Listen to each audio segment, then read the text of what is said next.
बोले श्री वृंदावन बिहारी लाल की जय। गोविंद जय जय गोपाल जय जय जय जय गोपाल जय जय। गोविंद जय जय गोपाल जय जय गोविंद जय जय गोपाल जय जय। गोविंद जय जय गोपाल जय जय गोविंद जय जय गोपाल जय जय। श्री राधा रमन गोविंद जय जय राधा रमण हरि गोविंद जय जय। राधा रमण हरि गोविंद जय जय। गोविंद जय जय गोपाल जय जय गोविंद जय जय गोपाल जय जय।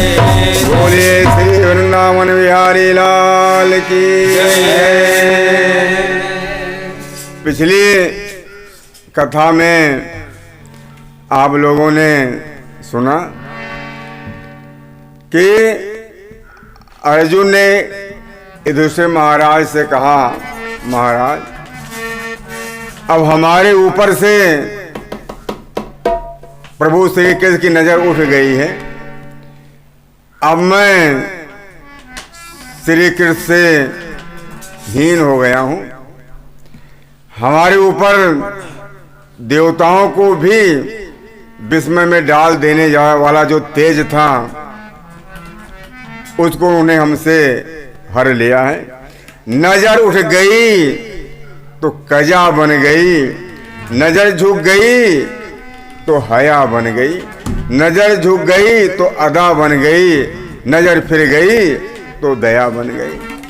कहे महाराज, जिनकी कृपा से मैंने इंद्र को जीत कर खांडव वन अग्नि को दे दिया था, जिनकी कृपा से भाई भीम ने अपार बल वाले जरासंध को चीर दिया था, जिन्होंने वनवास के समय दुर्वासा ऋषि के हिसाब से हम सबकी रक्षा की थी, जिनकी कृपा से हमने पाशुपात अस्त्र प्राप्त किया था, जिनकी कृपा से साल गुरु द्रोणाचार्य, कर्ण और भीष्म पितामह जैसे महारथी को धराशाही कर दिया था। आज वही धनुष बाण गांडीव भस्म किए गए हवन के समान मायावी पुरुषों द्वारा प्राप्त पदार्थ और ऊसर में बोए गए बीज के समान कार्य करने में निष्क्रिय हो गए हैं। आज हमसे सामान्य भीलों से गोपियों की रक्षा ना हो सकी। समय समय सुंदर समय, समय बड़ो बलवान, भीलन लूटी गोपिका वह अर्जुन वही बान। हे महाराज, आप जिनकी कुशल पूछ रहे हैं तो सुनो, ब्राह्मण के हिसाब से समस्त यादव कुल का संहार हो चुका है और भगवान भी जैसे पैर में लगे कांटे को कांटे से निकालकर दोनों कांटों को फेंक देते हैं, उसी प्रकार कौरव और पांडवों का संहार करके अपने लीला को भी, अपने विग्रह को भी अंतर्निहित कर लिया है। जब अर्जुन ने युधिष्ठिर महाराज से इस प्रकार कहा तो युधिष्ठिर महाराज अपने 36 वर्षीय पौत्र परीक्षित को हस्तिना का राज और अनिरुद्ध के पुत्र वज्र को मथुरा का राज सौंप करके भाइयों द्रौपदी सहित सशरीर स्वर्ग प्राप्त करने के लिए स्वर्ग के रास्ते पर चल पड़े उत्तर दिशा की ओर।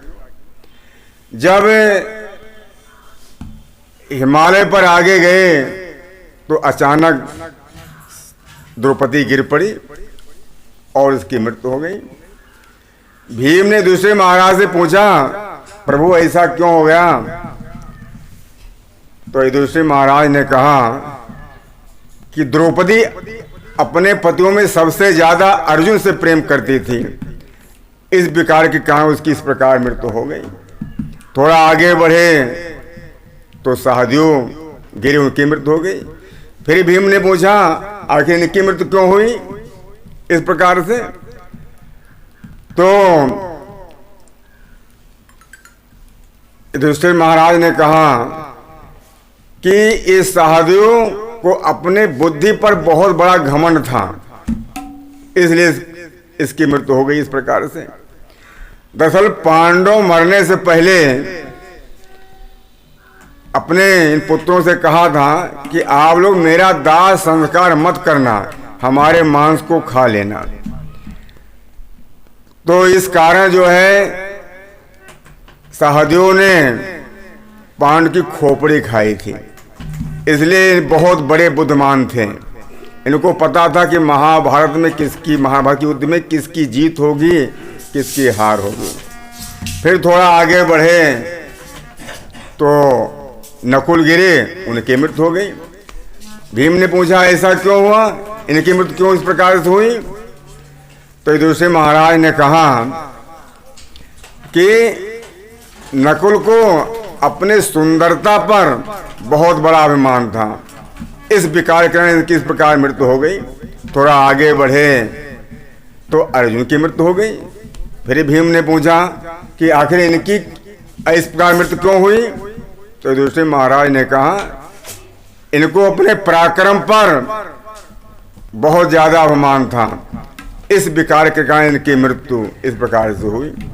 आगे बढ़े तो भीम गिर गए। मरने से पहले भीम ने पूछा, हमारी मृत्यु क्यों हुई? तो दूसरे महाराज ने कहा कि आप भोजन ज्यादा करते थे और बल का झूठा प्रदर्शन करते थे, इस प्रकार तुम्हारी इस प्रकार मृत्यु हुई।